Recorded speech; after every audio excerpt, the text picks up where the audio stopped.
हर tumour का निवारण है। अगर अगर सही समय पर ट्यूमर पहचान लिया जाए तो उसका अच्छे से निवारण है और कंप्लीट क्योर भी पॉसिबल है ब्रेन ट्यूमर में। स्वास्थ्य चर्चा की इस कड़ी में आज हम बात करेंगे ब्रेन ट्यूमर की। तो आखिर ये ब्रेन ट्यूमर है क्या और इस दिवस को मनाने की जरूरत क्यों पड़ी?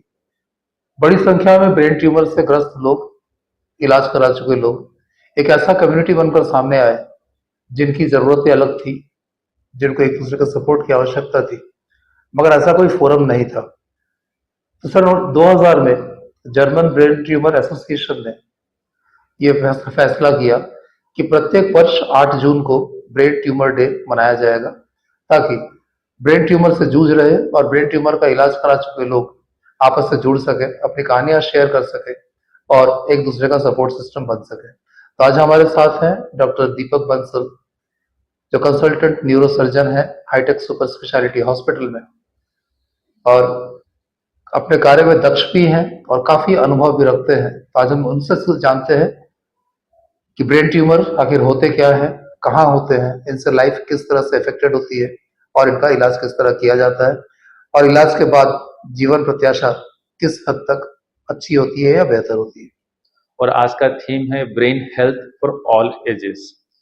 ब्रेन ट्यूमर क्या होता है? ब्रेन ट्यूमर मतलब ब्रेन की कोशिकाओं का असामान्य वृद्धि को ब्रेन ट्यूमर कहते हैं।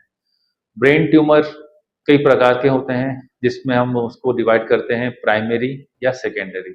प्राइमरी मतलब जो ट्यूमर ब्रेन में ही विकसित हुआ है, जो कि ब्रेन के सेल से ही बना है, उसे प्राइमरी कहते हैं। और सेकेंडरी मतलब जो ट्यूमर कहीं और में और है, जैसे कि लीवर हो गया, लंग्स हो गया, प्रोस्टेट हो गया या आंतों का ट्यूमर, वो कभी कभी जाके ब्रेन में डिपॉजिट हो जाते हैं, तो उन्हें सेकेंडरी ब्रेन ट्यूमर कहते हैं। और ब्रेन ट्यूमर ये तो हो गया एक तरह का brain tumour, primary and secondary. और एक होता है ब्रेन ट्यूमर कि ब्रेन ट्यूमर किस दर्जे का है, या तो वो बिनाइन है या तो वो मैलिग्नेंट है। Mostly brain tumour slow growing रहते हैं, इसलिए उनके सिम्टम्स जनरली बहुत लेट से मालूम पड़ते हैं। इससे हम बिनाइन मतलब स्लो ग्रोइंग ट्यूमर रहते हैं, मैलिग्नेंट मतलब बहुत रैपिडली, मतलब बहुत स्पीड से बढ़ने वाले ट्यूमर रहते हैं। क्या क्या सिम्टम्स में क्या क्या लक्षण होते हैं ब्रेन ट्यूमर से, जिससे आप अंदाजा लगा सकते हैं कि कुछ मस्तिष्क में कुछ गड़बड़ी है। जैसे कि जिनको ब्रेन ट्यूमर होता है उनको आमतौर से सर दर्द होना, आंखों में रोशनी की थोड़ी सी कमजोर होना, हाथ पैर में सुनपन होना, और उल्टियां आनी, बार बार उल्टियां आनी, और लकवा जैसा फील होना कि हाथ कमजोर हो जाना, पैर कमजोर हो जाना, या फिर किसी किसी को झटके भी आते हैं। इनमें से किसी भी समस्या का अगर लगता है कि ये सब सिम्टम्स आपको आ रहे हैं, तो इनमें चांसेस होता है, जरूरी नहीं है कि ब्रेन ट्यूमर हो, लेकिन हाँ चांसेस होता है कि आपको ब्रेन ट्यूमर हो सकता है। तो इसको कैसे पहचाने ब्रेन ट्यूमर को? तो इसके लिए बहुत सारी जांचों का परीक्षण किया जाता है, जैसे कि सीटी स्कैन हो गया, एमआरआई हो गया। इन सब से आप पहचान सकते हैं कि आपको ट्यूमर है, और है भी तो किस दर्जे का ट्यूमर है। और आजकल हर ट्यूमर का निवारण है। अगर अगर सही समय पर ट्यूमर पहचान लिया जाए तो उसका अच्छे से निवारण है और कंप्लीट क्योर भी पॉसिबल है ब्रेन ट्यूमर में। लेकिन ब्रेन ट्यूमर में बहुत ज़्यादा महत्व बात रहता है उसका लोकेशन। अगर लोकेशन अगर बाहर की तरफ है तो उसका कंप्लीट क्योर होने का चांस बहुत ज़्यादा है। और उसके बाद पोस्ट ऑफ कॉम्प्लिकेशन मतलब ट्यूमर निकलने के बाद कुछ भी नुकसान ना पहुंचे, इसका भी बहुत ज़्यादा चांस रहता है। तो ब्रेन ट्यूमर को ऐसे भी डिवाइड कर सकते हैं कि उनके लोकेशन में बहुत नीचे की तरफ जो ट्यूमर रहते हैं वो बहुत खतरनाक होते हैं और रैपिडली बढ़ते भी हैं। जो सरफेस ट्यूमर होते हैं वो थोड़े इजीली से बाहर भी हो जाते हैं और उतने खतरनाक नहीं भी रहते हैं। और ट्यूमर को हम डिवाइड भी करते हैं, ट्यूमर किस भाग में ब्रेन में बसा है। कई कई ट्यूमर फ्रंटल रीजन में होते हैं, कई साइड में होते हैं, कई पीछे होते हैं। और कई ट्यूमर ना छोटे मस्तिष्क, ब्रेन दो मस्तिष्क होते हैं, एक तो बड़ा मस्तिष्क और एक छोटा मस्तिष्क, कई ट्यूमर इस छोटे मस्तिष्क में भी होते हैं। ट्यूमर यहाँ भी हो सकते हैं बड़े मस्तिष्क में, सेरिबेलर ट्यूमर बोलते हैं, और नीचे भी हो सकता है जिसको हम बोलते हैं सेरिबेलर ट्यूमर्स।